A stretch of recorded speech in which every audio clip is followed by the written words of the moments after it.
So we do have Michigan football here in the 2020 season, and finally it's the month of the first game. Right out the gates, the Michigan Wolverines have a tough one at the Minnesota Golden Gophers. I'm going to break this one down thoroughly right now. Hello and welcome to Intermittent Sports, the channel where we go over the Michigan Wolverines, the Detroit Lions, the Detroit Pistons, and the Detroit Tigers. So if you're a fan of 1, 2, 3, or all 4 of those teams, go ahead and subscribe right here, hit that bell notification so you don't miss any of the Michigan sports action. Today we're of course previewing the game between the Michigan Wolverines and the Minnesota Golden Gophers, taking place on October 24th. Now if you're new to the channel, here's how I do these reviews. When I'm in this outfit, I am of course a Michigan fan, which is actually the case. Go Blue. And when I'm in this outfit, I'm a Golden Gopher, but only for the sake of the video. Let's get to it.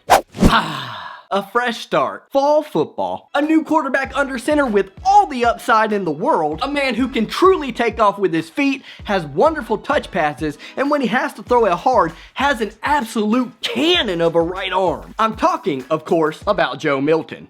That's weird. It doesn't sound like you're talking about Joe Milton, because the quarterback you're talking about sounds like he has real promise and will be good at this level of football. That can't be Joe Milton, because he's only thrown 11 passes at Michigan, and 2 of those went for interceptions. And fresh start? Sure. As in too many fresh faces starting for your football team in the 2020 season. You're rolling with 4 new offensive linemen. Good luck having them ready to protect Joe Milton against our defense. Then Milton, of course, is your new guy under center. No tune-up game for him this year. He's being thrown to the wolves right out the gate, and guess what? His big, bad, tall receiver, Nico Collins, opted out. On the defensive side of the ball, cornerback Ambry Thomas also opted out. And at the current moment, 6 of your projected 11 starters on that side of the ball are freshmen or sophomores. Yikes. Experience matters in college football. You guys are in for a rude awakening in week 1. You want me to listen to how you guys are some world beaters at the beginning of the season, and you don't want me to argue back? Come on, man. Last year, you guys began the season with just a 28-21 victory over South Dakota State. They're an FCS opponent. Then it took you 2 overtime periods to top Fresno State, 38-35. You followed that up by squeaking past Georgia Southern 35-32, and then you had another close affair against Purdue 38-31. Notice how in all those games you almost gave up 30 or more points.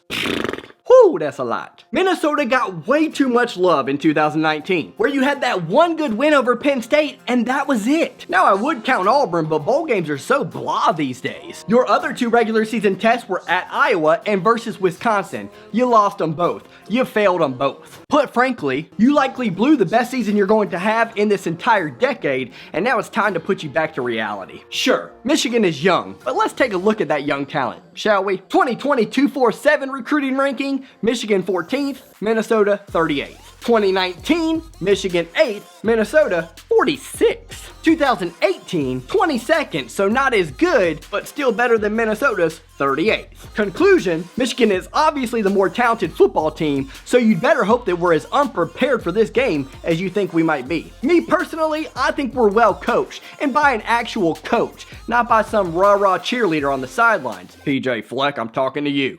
Yeah, well, that rah-rah cheerleader that you speak of led us to an 11-2 finish last season and tied for first in the Big Ten West. How's Jim fared in the Big Ten East in his 5-year tenure? Last season, Rashad Bateman hauled in 60 receptions for 1,219 yards and 11 touchdowns, and guess what? He opted back in. That is 20.3 yards per catch, assuming you can do the math. The guy throwing him the ball, Tanner Morgan, threw for 3,253 yards, 30 touchdowns, and just 7 interceptions. That alone should be enough to convince you that Vincent Gray and whoever you go with at the opposite cornerback position, Green, DJ Turner, doesn't matter, are going to be in for a long day. And with all the blitzing and one-on-one coverage that Don Brown has a tendency to leave you guys in, woo-wee. I'm gonna get me some good popcorn for this one. We're going to be coming in fast with an air raid attack that you guys have no chance of stopping. And when we're on defense, we're up against a guy who has thrown an interception in 18% of his passes, and blocking for him is a bunch of fresh meat. Advantage Gophers.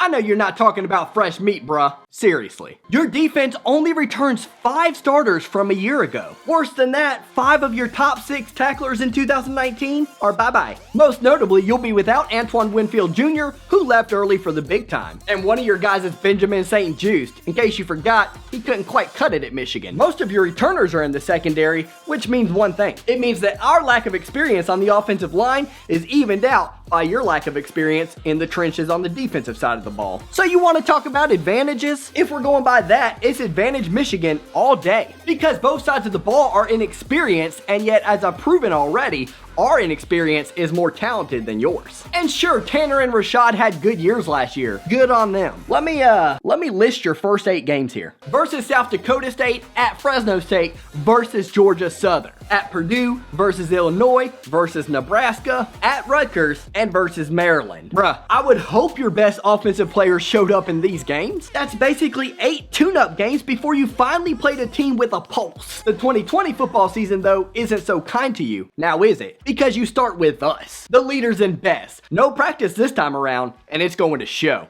Yeah. None of that matters, man. You think it matters to Clemson when they run through the ACC schedule? Nope. PJ Fleck is a better football coach than Jim Harbaugh. Rashad Bateman is lining up against a bunch of newbies. We have the better quarterback, the more experienced secondary, the better offensive line. All signs point to the Golden Gophers. I like us at our home stadium, 30-27.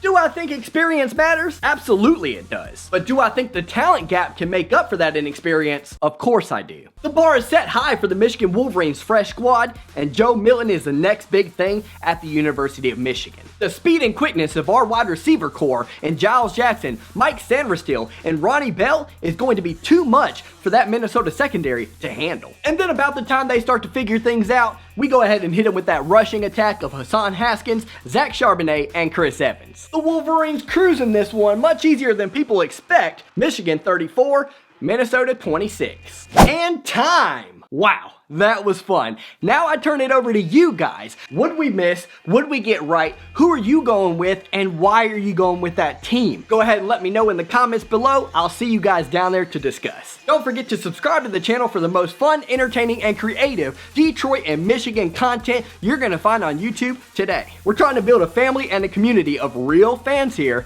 and we'd love to have you. And lastly, we're going to be calling this very big game, Michigan versus Minnesota, on October 24th. So we'll see you on the channel. We'll be going live. While you're watching the game, you can chat to other Michigan fans as well as to us. We'll be putting your chat comments on the screen, and we'll be discussing and replying to them during the game. A true interactive experience. Until next time, it's football season, baby.